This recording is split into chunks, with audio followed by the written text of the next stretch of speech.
ಈ ವಸ್ತುಗಳನ್ನು ಯಾವತ್ತೂ ಖಾಲಿ ಇಡಲೇಬಾರದು, ಮನೆಗೆ ಒಳ್ಳೆಯದಲ್ಲ. 1. ಅರಶಿನ.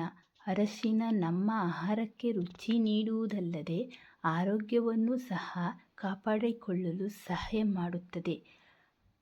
ಅರಶಿನವನ್ನು ಖಾಲಿ ಮಾಡಿದರೆ ಕೆಲಸದಲ್ಲಿ ಅಡೆತಡೆ ನಿರ್ಮಾಣವಾಗುತ್ತದೆ. 2. ಅಕ್ಕಿ. ಅಕ್ಕಿ ಖಾಲಿಯಾದ ನಂತರ ಮತ್ತೆ ತರುತ್ತಾರೆ, ಆದರೆ ಇದು ತಪ್ಪು. ಅಡುಗೆ ಮನೆಯಲ್ಲಿ ಅಕ್ಕಿ ಖಾಲಿಯಾದರೆ ಅದಕ್ಕೆ ಕಾರಣ ಶುಕ್ರ ಇರುವುದರಿಂದ ನಿಮಗೆ ಹಣಕಾಸಿನ ಕೊರತೆ ಆಗುತ್ತದೆ. 3. ಉಪ್ಪು. ಅಡುಗೆ ಮನೆಯಲ್ಲಿ ಉಪ್ಪು ಖಾಲಿ ಮಾಡಿದರೆ ಅದರಿಂದ ಜೀವನದಲ್ಲಿ ಸಮಸ್ಯೆಗಳಾಗುತ್ತದೆ. ಉಪ್ಪಿನ ಡಬ್ಬಿ ಎಂದಿಗೂ ಖಾಲಿ ಇರಬಾರದು. 4. ನೀರು.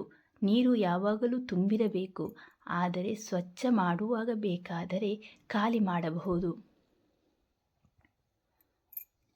ನನ್ನ ವಿಡಿಯೋ ನಿಮಗೆ ಇಷ್ಟ ಆದರೆ ಲೈಕ್ ಮಾಡಿ, ಶೇರ್ ಮಾಡಿ, ಸಬ್ಸ್ಕ್ರೈಬ್ ಮಾಡಿ.